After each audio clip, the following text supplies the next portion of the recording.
What actually occurred on resurrection morning? The historical record presents unexpected evidence. Jesus' tomb was cut from solid rock and sealed with a stone weighing nearly 2 tons. Roman guards stood watch, knowing failure meant execution. The body was wrapped in linen with 75 pounds of burial spices. Yet somehow, everything changed. The stone was moved. The guards fled.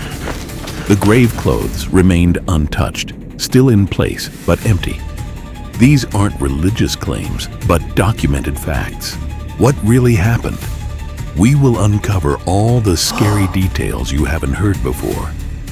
Have you ever had your whole world fall apart in one day? That's what happened to Jesus' followers on that terrible Friday. We can almost see them now, huddled together in a hidden room, jumping at every sound outside. These weren't just sad friends. These were people whose entire hope had just died in front of them. They will all fall away. Jesus had told them at dinner just days before. But after I am raised up, I will go before you to Galilee. They didn't understand then. How could they? Death seemed so final, so absolute. Peter sat alone in the corner, his eyes red from crying. Each time the rooster crowed that morning, he heard his own voice again. I don't know him. I don't know him. I don't know him. 3 times he had denied knowing Jesus, just as Jesus said he would. The other disciples whispered among themselves. Have you heard about Judas? One asked.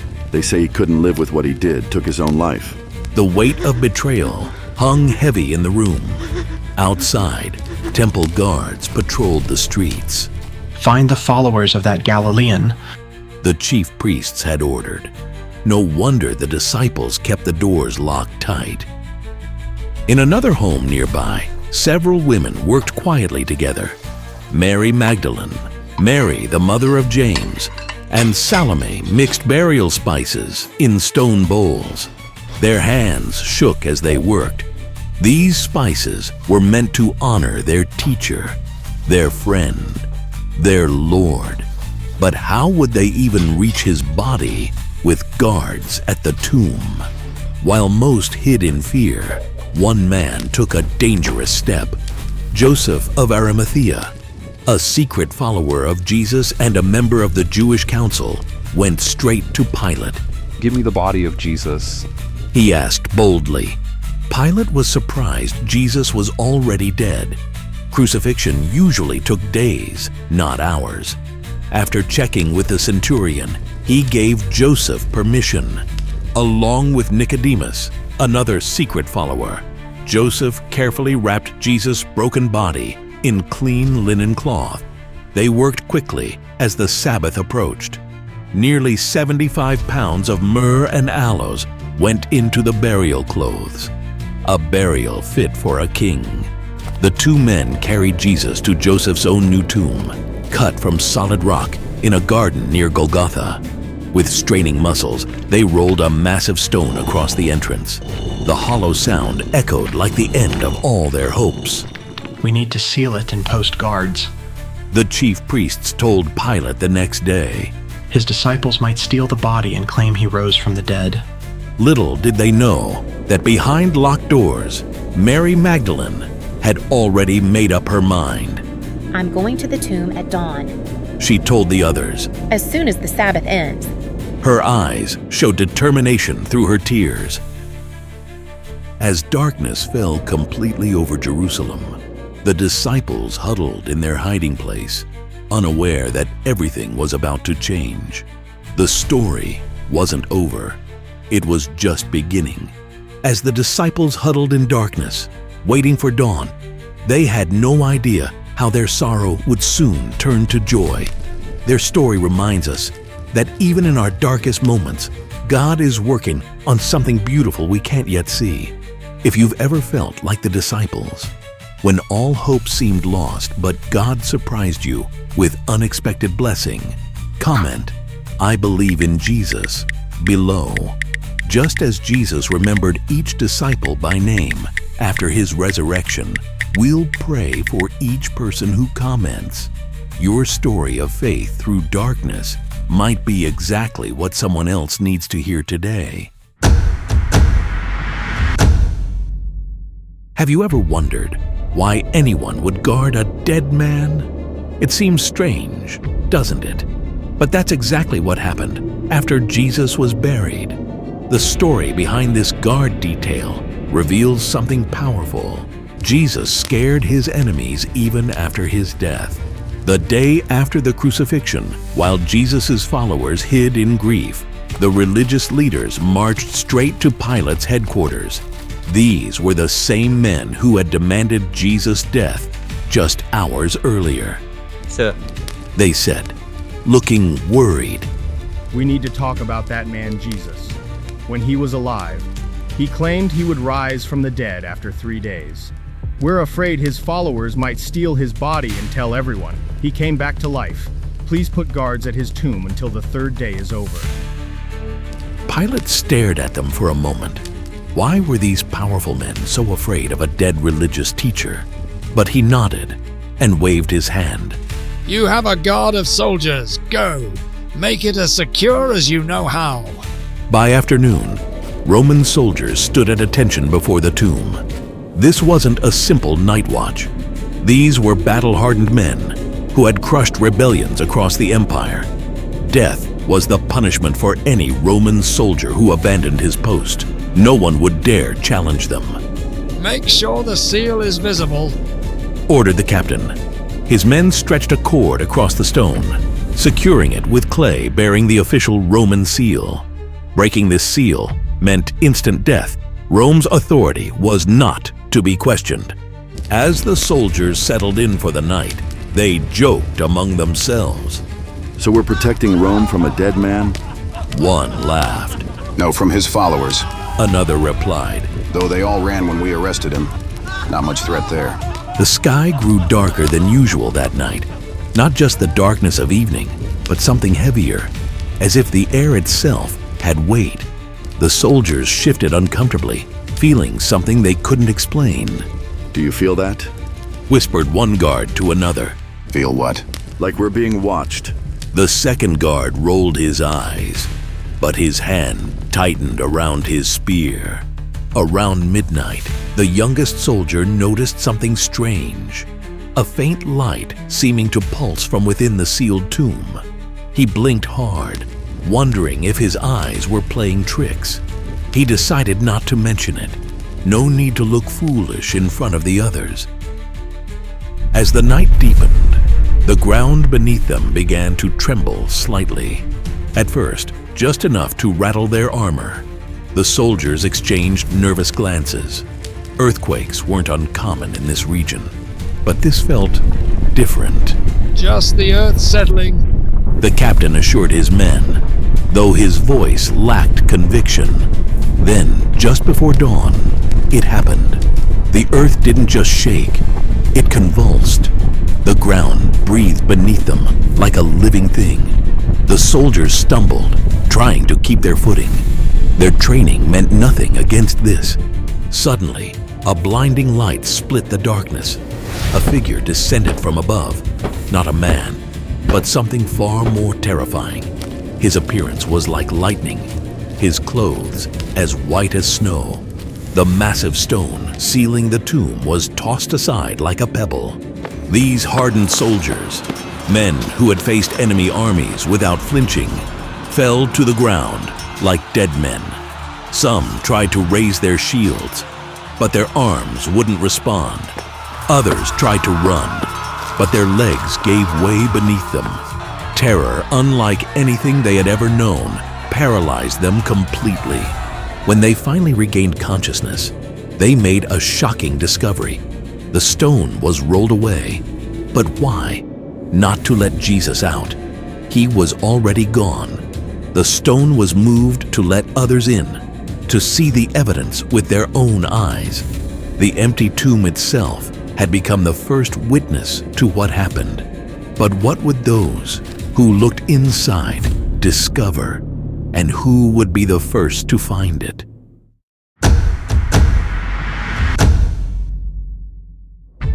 While most of Jerusalem still slept, a small group of women made their way through the quiet streets. Mary Magdalene led the way, clutching burial spices close to her chest. Behind her walked Mary, the mother of James, Salome, and Joanna. Their eyes were still swollen from days of crying, but determination pushed them forward. How will we get in? Salome whispered as they walked. The stone is too heavy for us to move. Mary Magdalene shook her head. I don't know, but we have to try. We need to honor him properly. As the first light of dawn broke across the sky, they rounded the corner to the garden. What they saw stopped them in their tracks. The massive stone, the one that had taken several men to put in place, was rolled away from the entrance. No, they've taken him, Gasped Mary, breaking into a run. The women rushed forward, then froze at the entrance. The dark opening of the tomb seemed to wait for them. For a moment, none of them moved. What would they find inside? Had grave robbers taken Jesus' body? The thought was too painful to bear. We've come this far. Mary Magdalene said, finally. Taking a deep breath, she ducked into the shadowy chamber. The others followed close behind. What they saw made no sense. The linen grave clothes lay on the stone slab, still wrapped in the shape of a body, but completely flat, as if Jesus had simply passed through them. The cloth that had covered his face sat separately, carefully folded.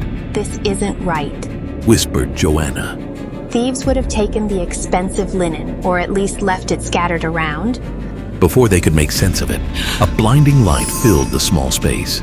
The women fell to their knees, covering their eyes. When they dared to look up, they gasped. Two figures in dazzling white stood before them. Why do you look for the living among the dead? One asked, his voice unlike any human sound they had ever heard. The women trembled, pressing themselves against the cool stone wall. Don't be afraid, the other said. You seek Jesus of Nazareth, who was crucified. He is not here. He has risen. Remember how he told you while he was still in Galilee, that the Son of Man must be delivered into the hands of sinful men, be crucified, and on the third day rise again. Suddenly, the women remembered. Jesus had told them this would happen.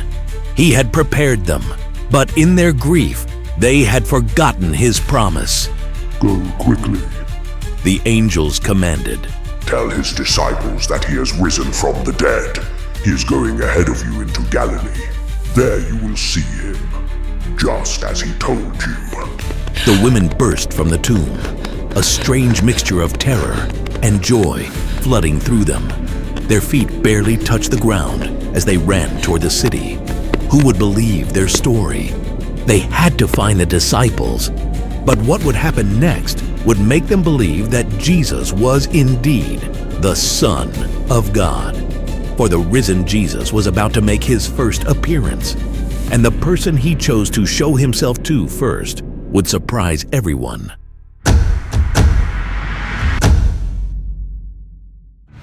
Have you ever heard news so amazing that you had to see it with your own eyes? That's exactly what happened on that Sunday morning in Jerusalem. When the women burst into the room where the disciples were hiding, their faces glowed with excitement. The tomb is empty. We saw angels. They told us Jesus is alive. Mary Magdalene cried out, barely able to catch her breath. The men exchanged skeptical glances. In those days, women's words didn't carry much weight in court. Luke tells us the disciples thought these words seemed like idle tales, just emotional women telling impossible stories. Peter stood up suddenly. I need to see for myself. His eyes met John's across the room. Without another word, both men bolted for the door. They raced through the waking streets of Jerusalem, their sandals slapping against the stone. People jumped out of their way as they sprinted toward the garden tomb. John, younger and faster, pulled ahead. But when he reached the tomb, he stopped at the entrance, bending down to peer inside. The stone was definitely rolled away. Through the opening, he could make out the linen grave clothes lying on the stone shelf. They looked strange, still wrapped in the shape of a body, but flat, as if Jesus had simply passed through them. Peter arrived seconds later, breathing hard, but he didn't hesitate. He pushed past John and ducked into the tomb itself. John followed right behind him. Look at this. Peter whispered, pointing to the grave clothes. If someone stole the body, why would they leave the expensive linen? And why would they take time to fold the face cloth separately? John picked up the small cloth that had covered Jesus' face. It wasn't crumpled or thrown aside. It was neatly folded and placed apart from the other wrappings. This makes no sense, Peter said, running his hand through his hair. Grave robbers don't leave things this tidy. They grab everything valuable and run. As they stood there, surrounded by the smell of burial spices, something clicked in John's mind. He remembered Jesus saying, "After 3 days, I will rise again." Words that had seemed impossible just hours before now echoed with new meaning. The gospel tells us that in that moment, John saw and believed. But what exactly did he believe? That Jesus had risen? Or simply that something very strange had happened? Even John himself admits they still did not understand from Scripture that Jesus had to rise from the dead. Back at the house, the disciples huddled together, trying to make sense of what Peter and John had seen. Maybe someone moved the body? Suggested one. But who and why? Asked another. The Romans wouldn't have taken it. They wanted him to stay dead and buried. And the religious leaders? They'd be the last people to create rumors about Jesus rising from the dead. Thomas, who wasn't there when the women first arrived, shook his head firmly. Listen to yourselves. People don't just come back from the dead. Not after a Roman crucifixion. Not after a spear through the body. His voice grew harder. Unless I see the nail marks in his hands, put my finger in the wounds, and put my hand into his side, I will not believe. The room fell silent at Thomas's bold statement. But before anyone could respond, the door burst open again. Mary Magdalene stood there, her face transformed by joy rather than grief. I have seen the Lord, she declared. This time, her words weren't met with skepticism, but with a new question. Could it really be true?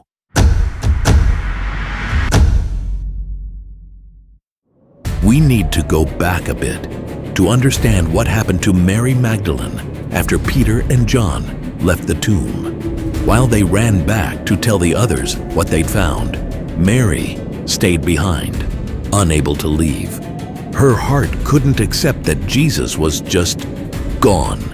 She stood outside the tomb, tears streaming down her face. When she finally looked inside again, she gasped. 2 angels in white sat where Jesus' body had been, one at the head, one at the feet. Woman, why are you crying? They asked. They've taken my Lord away, and I don't know where they've put him. She sobbed. As she turned to leave, she noticed a figure standing nearby. Through her tears, she thought it must be the gardener. Sir, if you've taken him somewhere, please tell me where and I'll get him. The man spoke just one word. Mary. Something in the way he said her name, the tone, the tenderness made her freeze. She knew that voice. Her eyes cleared, and suddenly she saw him clearly. She cried, falling at his feet. Jesus gently stopped her. Don't hold on to me, for I haven't yet ascended to the Father. Go to my brothers and tell them I'm ascending to my Father and your Father, to my God and your God. Mary wasn't the only one to see Jesus that morning. As the other women hurried back to Jerusalem, Jesus met them on the road. "Greetings," he said simply, as if running into them on any normal day. The women fell at his feet, grabbing hold of him in worship. Unlike with Mary, Jesus allowed them to touch him, even saying, "Don't be afraid." By evening, rumors swirled through the small community of followers. Several women claimed to have seen Jesus alive. Peter reported a private meeting with the risen Lord. 2 followers had rushed back from Emmaus with an amazing story about a stranger who ate with them, then vanished when they recognized him as Jesus. Could it really be true? The disciples had locked themselves in a room, fearing the Jewish leaders would come for them next. Suddenly, though the doors remained locked, Jesus stood among them. "Peace be with you," he said calmly. They stared in shock, some thinking they were seeing a ghost. Reading their thoughts, Jesus held out his hands, showing the nail marks. "Look at my hands and my feet. It's really me. Touch me and see.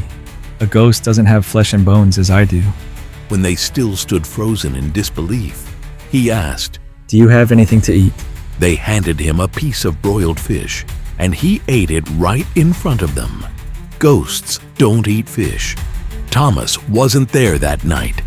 When the others told him, "We have seen the Lord," he refused to believe. A week later, they gathered again. This time, Thomas was with them. Again, Jesus appeared among them despite the locked doors. "Peace be with you," he said. Then he turned directly to Thomas. "Put your finger here. See my hands. Reach out your hand and put it into my side. Stop doubting and believe." Thomas fell to his knees. "My Lord and my God." Jesus gave them all a gentle challenge. "Because you have seen me, you have believed.